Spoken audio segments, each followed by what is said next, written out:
আজকে আমরা অনার্স চতুর্থ বর্ষের ধ্বনি বিজ্ঞান ও ভাষাবিজ্ঞান এর অতি গুরুত্বপূর্ণ কয়টি এক কথায় প্রকাশ আলোচনা করব। তো চলুন শুরু করা যাক। ধ্বনিতত্ত্বের কয়টি শাখা? ধ্বনিতত্ত্বের 3টি শাখা। মৌলিক স্বরধ্বনি কয়টি ও কি কি?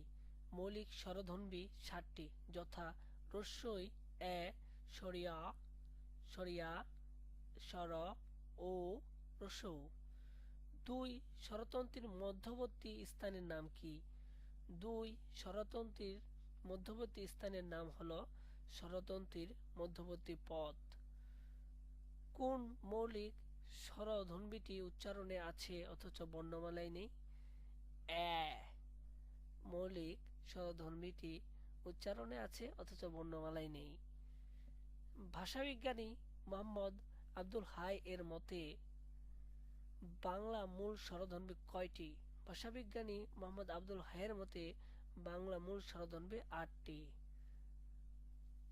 তো সবাই ভালো থেকো, চ্যানেলটি সাবস্ক্রাইব করে রাখো এরকম আরো ভিডিও পেতে। আশা করি তোমাদের পরীক্ষার জন্য ভালো হবে।